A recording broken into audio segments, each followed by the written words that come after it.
Human traffickers, you think of that as an ancient crime. It's not an ancient crime. It's more prevalent today in this world, far beyond the United States. It's a world crime given to us very much by the internet and bad people.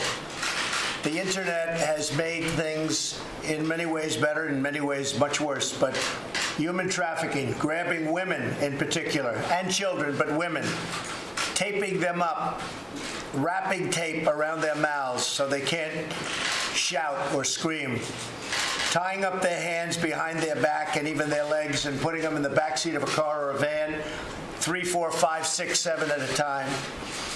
They don't go through checkpoints. They go through areas that don't have a wall or don't have a steel barrier. They go up to the checkpoint, and before they get to it, they make a right or a left, depending on where they are. And they go out into the desert or out into the land, and they find the first area that doesn't have anything blocking its way. And they have mini highways all over the place. You can see it all over the place, and it's not good. And the only way you're going to stop it, the only way to stop it, without question, is with a very powerful wall or steel barrier. This is part of what we've just finished. This is a section that we're doing. This is what we've designed since I've been in. Some of the wall that they put up over the years, which, by the way, should have been put up, whether it looked good or not, should have been put up a long time ago. We inherited a lot of problems, whether it's North Korea, whether it's the Middle East, whether it's a lot of other things. We took over a lot of problems, and we're straightening them out one by one. One of the big problems we have is our border, our southern border, and we're going to take care of it. Now, the easy solution is for me to call a national emergency. I could do that very quickly.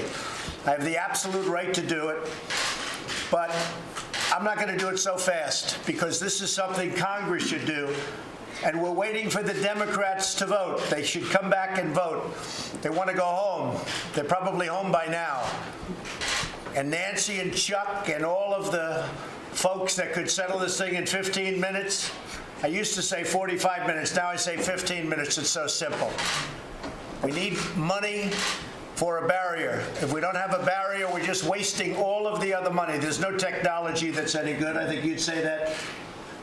You know that probably better than anybody, most of you guys. You know, without the barrier, you don't have security. Without the barrier, you have people driving in loaded up with drugs, with smuggled people, with all sorts of things that you don't want to know about. So we need a barrier. It's a very simple meeting. We can also do a much more major form of immigration reform, and I'd look forward to doing that along with many of the people at the table, including our vice president, and we look very much forward to moving on that. But first we have to get a barrier, because it all doesn't work without protection. The Rio Grande area where I was yesterday, you just have to look at it to see how dangerous it is.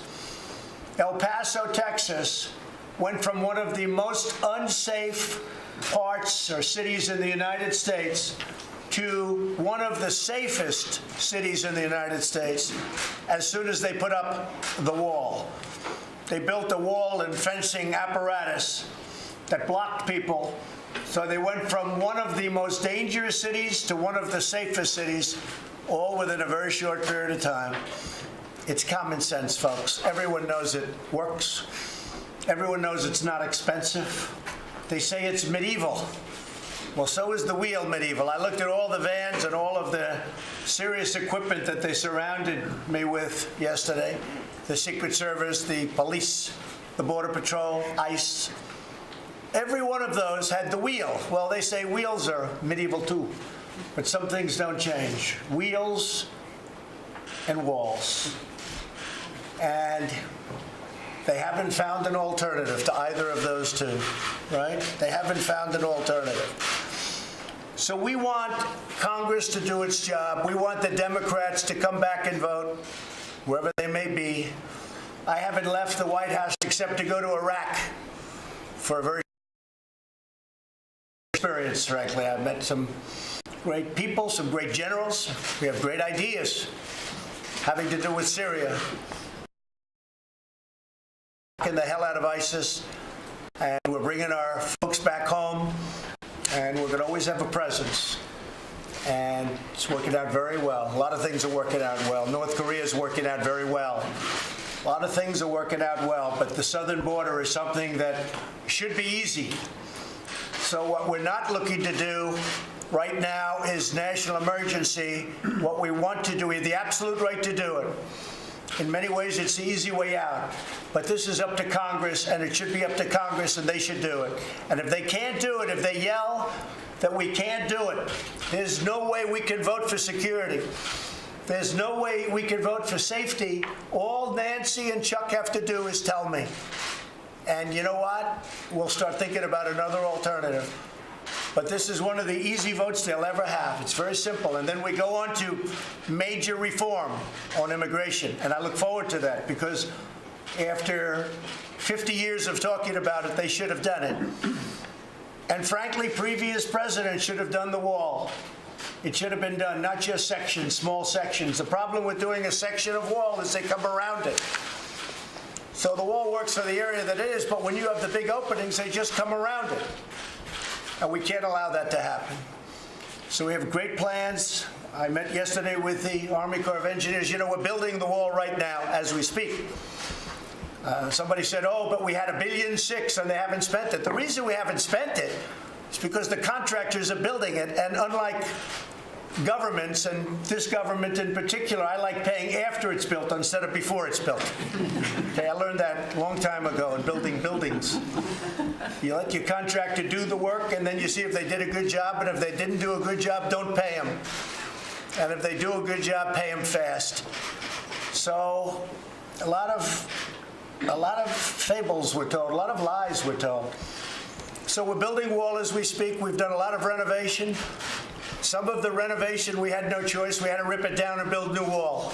You'll see that in San Diego and some other areas where we actually went to a new wall because it was almost better and cheaper in some ways than trying to renovate old garbage that wasn't going to work. And in some cases, you had a good structure, you had a good basis, less expensive to renovate, generally speaking, and we've done a great job. So we've done a lot of renovation. We've done new wall, and we're building the new wall as we speak. And the money that they say we didn't spend has been spent, but it hasn't been paid. There's a big difference. And when the contractors finish up, they get paid, and they're doing a second section. Army Corps has been very impressive. Working with them has been great. The new wall that we've designed is really beautiful. It's visual. You can see through it, which you have to be able to do. I mean, I'd like to have a concrete wall in one way, but in another way it wouldn't be very effective because you can't see to the other side. So these are steel walls, and in many cases steel walls, it's steel that has concrete inside. It's pumped into the steel. It's hollow, and it's pumped into the steel, so it's sort of a combination of both, which is not a bad combination. So I just want to thank the people at this table, some very special people, some great friends of mine. And what I thought I'd do is just go down to my left, and maybe I'll have 3 or 4 of you say a few words to the press, and then we could all start talking about what we'll be talking about, okay? And Bunny, you've been a friend of mine for a long time, right from the beginning, and I appreciate it. And maybe I'll start with you, and we'll go over to AJ. Thank you. Thank you, Mr. President. I'm the Sheriff of Chester County, Pennsylvania. Thank you for inviting us here today. Chester County is located, as you know, just southwest of Philadelphia, an area you're familiar with.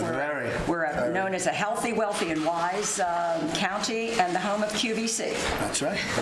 I like to tell you that because I want to let you know what a wonderful county it is of 500,000 people. And I want to share with you a very short story of a young boy named Ben who took a trip one night from Chester County into the city of Philadelphia, where he acquired heroin laced with fentanyl. Mm-hmm. He brought that back to Chester County, and within an hour, he was dead. I spoke to his father yesterday and told him I would be seeing you today. And I asked his father if there was anything he wanted me to share. He gave me a wonderful story. I've given it to Kellyanne. Kellyanne, you have the story, the family story. But I just want to read you the last line of the letter he sent to you, Mr. President. relating to his son, Ben. His body was exposed to a heroin substance, new on the scene, laced with fentanyl 100 times the strength of morphine, which stopped his heart and breath, robbing us of our only beautiful boy. Drugs that came over our unprotected southern border, and by the way, the DEA did trace this directly to a cartel over the Mexican border. Drugs that came over our unprotected southern border, wreaking havoc on the lives of hundreds of thousands of lives and millions of loved ones. We need to do something about this. Please, Mr. President, build the wall. Thank you. Let's please say hello. Okay. Thank you very much. Appreciate it. AJ, Sheriff. Mr. President, from the men and women of law enforcement at the federal, state, and local level, we thank you for standing tall for us. Let me address the word manufacture that we keep hearing. Very demeaning to law enforcement because there's not one agent, not any agency in this country that is not affected by manufacturing. Manufacturing, I mean by the metric ton of methamphetamine, heroin, cocaine, and marijuana that each agency in our nation has to fight every single day. And it is extremely distressing to law enforcement to have to listen to the rhetoric about manufactured crisis when we, for 10 years, over a decade, have been fighting this religiously every day that affects every law enforcement agency in the United States on a constant basis. And so again, sir, thank you for your position on this and standing tall for us. Thank you, Sheriff. I appreciate it. On Wednesday, you probably heard a very young person with a great life ahead was stabbed, viciously, violently killed by an MS-13 gang member who entered our country recently through the southern border. He had a friend with him. They both came in together. Here, just for a short while, killed somebody. That wouldn't be the first. We have them locked up in pretty tough conditions. It's a disgrace. Came through the southern border. Please, say a few words. Mr. President Trump, I'm Pastor Pasquale from the International Church, Las Vegas. Thank you for having me today. Thank you for everything you're doing for America. Thank you. I would like to share something with you about human trafficking, the crisis we're having. As you know, we're connected to California. Las Vegas, Nevada is next door. Many of the girls that are being brought across the border through the San Diego area are end up in Las Vegas. And what happens there is that, they're illegal immigrants, families are coming in, and we're having the parents are coming to the churches and asking us if we could help them find their daughters because their daughters have been kidnapped and human trafficking. And they said I asked them, did you call the police department? Yes, we did. So I connect with the police department. Police connects us back. We're working together, and we're able to get these young ladies back. But the problem is that we're having it happen more and more and more and more than ever before. And what happens with the parents, they're afraid to call law enforcement to come and help. So they come to the churches first. They feel they're going to get deported. So we're there as a safe place for them to come. But then we connect them with the police department and do educate the Hispanic communities that the police is not going to arrest them for something that's happening on human trafficking. So, sir, we need your help. And so you are seeing human trafficking, especially with respect to young women, yes, more now than ever before. Yes, young women, yes. Pretty sad. Pretty sad. Thank you very much, Pastor. Appreciate it. Please. Mr. President, thank you for letting me be here. John Jones, Chief of the Intelligence Counterterrorism Division with the Texas Department of Public Safety. Great reputation, John. We've been there for I've been in that position for 10 years. And as you well know, with Texas, we've been dealing with this crisis for a very long time. Some of the things we see and a lot of discussion here is about unaccompanied children, but the thing that bothers me is some of the children in Texas. In the last 7 years, we have over 4,000 people incarcerated that are illegal aliens in Texas jails for sexual assault. The sad thing is 62% of them are sexual assault against children. And those are Texas children. Those are American children. Those are our children.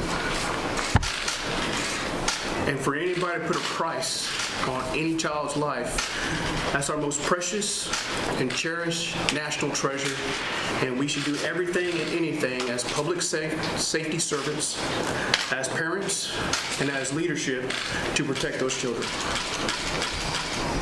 And closing up that border to the bad people would be a great thing. Yes, sir. Great thing. Please, thank you. Mr. President, howdy. I'm T. Michael O'Connor. I'm the sheriff of Victoria County. We're just north of Corpus Christi. Right. We're part of that Harvey territory, which got damaged that you came. And we appreciate you and the Vice President coming to see us and visiting with us and supporting our progress. You've heard the rest of the story, as Paul Harvey used to say. Basically, we're the rest of the story.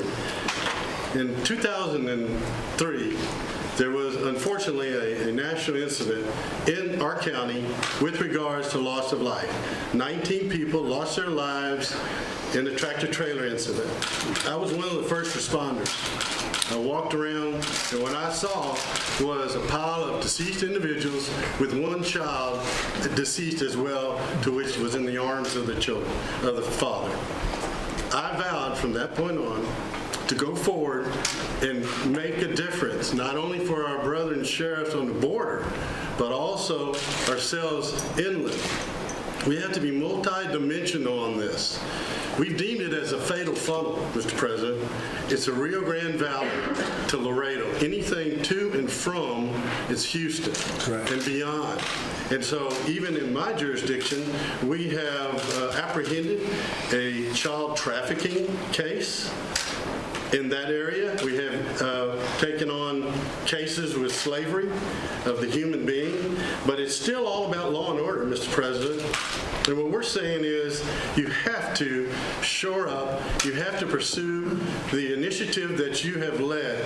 Now, I've been in forums like this with other presidents, and they listen, but you are the very first president, even in your candidacy, to support local, state, and federal agencies. And I admire you for that, and I appreciate you for that. But understand that it's multidimensional. Yes, it's the border. And as we told our fellow sheriffs on the border, look, if we can help you fix your problem, that's going to help us. And every day, my deputies, along with Sheriff Louderback, because we're adjacent to each other, are in pursuit dealing with one thing or another with transit activities. But I appreciate you putting it back on that cabinet level. I serve on the Houston HIDA, which takes, Houston and all the way to Southtown. If it weren't for the HIDAs and ONDCP and funding, and this is your best resource now, I'm sure some of the feds may differ, but there's a matrix of state, local, and federal that are part of those HIDAs across the nation, and they are the subject matter expert. And they have helped us with information, intelligence, outreach, etc., to try to work on this. But until we have this means of a barrier, wall, call it what you want, you've got to have that before we can solve our problems down the road. Thank you, Mr. Thank you, Sheriff. When you talk about the big trailers coming in and loaded up with people and the doors are locked in the back, and sometimes they're left abandoned and they all die a hell of a death. They're suffocated. They come from the other side of the border. They don't go through a checkpoint. Can't go through a checkpoint because they open up the back doors, they take a look. So you go and they go out onto the different areas depending on where you're going, what checkpoints. They go in between the checkpoints. Most of the problem, we had a lot of drugs, a lot of things at the checkpoints, but they're usually hidden in hubcaps and engines and under the floor. But the big stuff comes in between the checkpoints. And the trailers come in loaded up with people with the doors locked in the back. They don't even give them a chance. The doors are locked. And sometimes you have the drivers running away. It's a disgrace. All of this comes in between the checkpoints where there is no wall, because you'll have some wall, a little wall, left and right of a checkpoint, generally speaking. But in between checkpoints, you may have 50 miles, 60 miles, even 100 miles. And that's where tremendous problems occur. And even yesterday I read where, fairly close to where I was, like 26 people were killed. Yes. Gang members and drug dealers, they were killed like a few days ago, right next to where I spent quite a bit of time with great people from Border Patrol. You know about that? You heard about that? This was like, it's amazing because it got no publicity. I didn't see it. You don't read about this stuff. They're not telling you the truth about. Really, you're doing this country a tremendous disservice. You're not telling the truth about the criminal activity and the crime. 26 people or thereabouts. What was the number? 26? Yes, sir. 26 people were killed over the last couple of days. Nobody even talks about it. I haven't heard about this young person that was killed yesterday, 16 years old, brutally murdered. I haven't heard anything about it. The media is not telling the American public how bad it is, how dangerous it is. I mean, I read a little story about the 26. I said, how could that be a small story? But what's going on, the crime and the drugs and the smuggling and of everything, including children, we're talking women, yes, but probably the biggest victim of everything we're talking about today are children. And children are used. They're dropped on the border and they're used to get people across because they have an advantage because of the stupidity of what we've got and laws that we've inherited. They have an advantage if they have a child. So they grab children at the border. They walk across. They get across easier if you have children. So they're just using the children. Then they tell them to get out of here. The worst victims are the children and the women. And you don't write about it. You write about nonsense. You write about Nancy Pelosi saying it's immoral to have a wall. It's immoral to have all these people killed. These people are being killed, and you don't report it because you're fake news. You don't report it. Many of you. 26 people killed, and I didn't even hear about it. I mean, nobody even knows about it. And that's how close is that to where I was yesterday? It was right alongside, I think, right? How far is that away? Miles away. No. Miles away. You don't even hear about it because you don't want to tell the story of what's going on at the border. You don't want to tell the story about how dangerous it is. So you have people get up and say walls are immoral. What's immoral is what's going on. There's never been anything like it. And we can stop it so easy. And the Border Patrol and ICE, they're doing a fantastic job. But we're not giving them the equipment when we're not giving them the walls or the steel barriers or whatever you want to call it. We're not giving them the equipment. Remember El Paso. Remember what I said about El Paso. From one of the worst to one of the best. Yes, ma'am. Please, go ahead. I'm San Diego County Supervisor Kristen Gaspar. We're the 5th largest county in the nation. We actually have the busiest land crossing in the entire world. And we do rely on our border to maintain that strong binational economy, but at the same time, we rely on our border to keep us safe. The last time I had the opportunity to share the tragic loss of Alexander Mason, a young person in San Diego who was brutally murdered while his killer slipped freely across the border into Mexico. Today, I'd like to share with you an alarming trend about what's really happening with the insecurity of our border when it comes to the exploitation of our children. There's an alarming trend in San Diego that our young teens in San Diego schools are being actively recruited by violent drug cartels. They're being pack mules for these drug cartels, smuggling heroin, cocaine, and fentanyl across the border. It's become such an alarming trend that they're being recruited over social media, they're being recruited over gaming consoles, they're being recruited in traditional safe spaces like our schools and our libraries and our parks. Last year, 527 San Diegans lost their lives. They overdosed because of these drugs that are pouring across our border. In addition, San Diego is America's finest city, but America's finest city is now home to the 2nd largest human trafficking industry in the country. Our children are being sexually exploited because of the insecurity at our border. San Diego, this evil industry raked in close to $1 billion last year. There are 12,000 human trafficking victims and survivors in San Diego County alone. The average age, 16 years old. 16 years old. A third of this trafficked population are the very immigrants who have come to the United States to make for a better life. Now, 2,200 miles from Washington, D.C., representatives like me are held accountable by these families and these victims each and every day while a standoff continues here. And so I challenge our congressional members to meet with these families, to meet with these victims, to look them in the eye and tell them that this is not a crisis. Thank you for the opportunity. Thank you very much. Thank you very much. And this is where I ask the Democrats to come back to Washington and to vote for money for the wall, the barrier, whatever you want to call it, it's okay with me. They can name it whatever they can name it, peaches. I don't care what they name it, but we need money for that barrier. I will say this, the Republicans have been rock solid. They want this to happen. They've wanted it to happen a long time ago. And frankly, for many years, I'm not just talking about now, I'm talking about for years. I gave yesterday an example with Israel. For many years, everybody campaigning for president said they were going to move the embassy to Jerusalem, the American embassy to Jerusalem. This went on, Pastor, as you know, for many, many years, many presidents, dating back all the way to who was the first.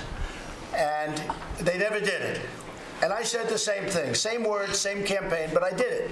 I got it done, and people are very happy. Jewish population and evangelicals, unbelievably happy.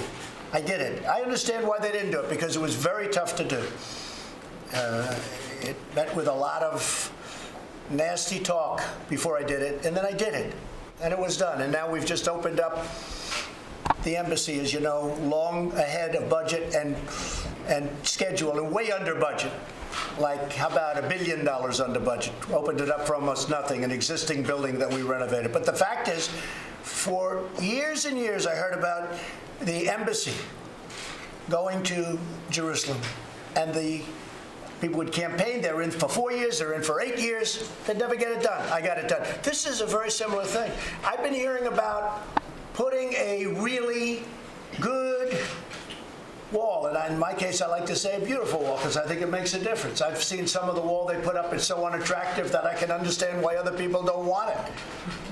But this is a great-looking structure. I mean, it's going to look great. It's going to do the trick beyond belief. It's far better than anybody had projected. We have it at a much lower cost, and it's better, it's stronger, it's better.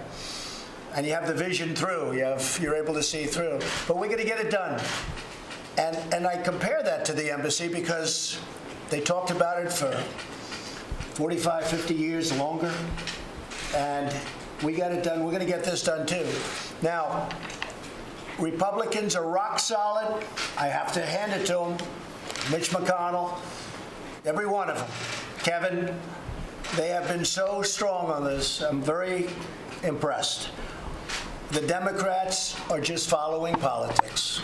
And I'm not saying that for any reason. Otherwise, I guess they're looking at 2020. They think, gee, if we can hurt Trump, we'll have a better chance at winning an election. This isn't about winning an election. This is very simply, very simply about doing what's right for the country. And we have to do what's right for the country. This is common sense. This is not sending rockets to the moon. This is common sense. We have to have this. The country has to have it. They've been talking about it for 35 years.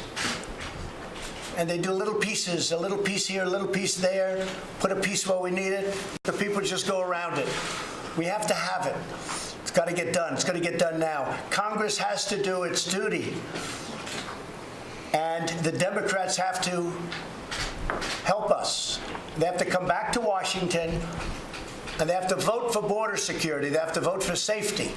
It's national security, too. They have to come back and they have to vote. It'll take us 15 minutes. And then we're going to get on to much bigger immigration reform, because we should do that. We should do that. I want to thank everybody for being here. We're going to have now the rest of the meeting. Media, thank you very much. I appreciate it. Thank you.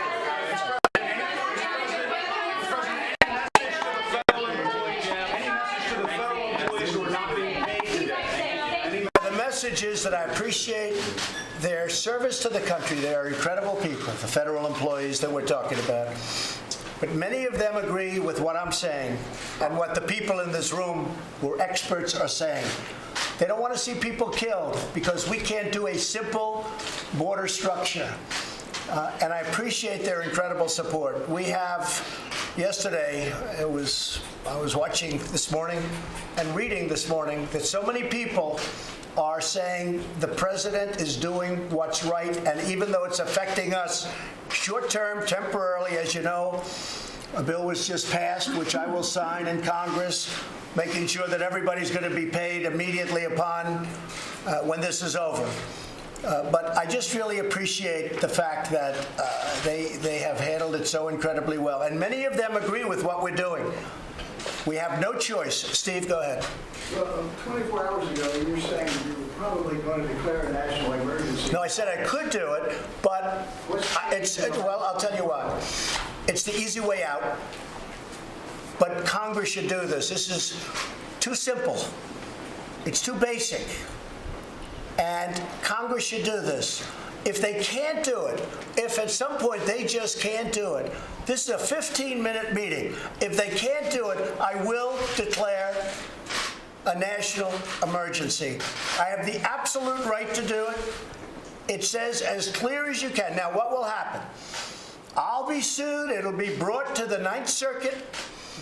And maybe, even though the wording is unambiguous, just like with the travel ban, it'll be appealed to the Ninth Circuit, and we'll probably lose there too, and then hopefully we'll win in the Supreme Court. But that's what happens. You can take the most perfectly worded document, as we have in this case, and they'll always bring it to the Ninth Circuit. And then you never know what's going to come out of the Ninth Circuit, and you never know what's going to come out on appeal.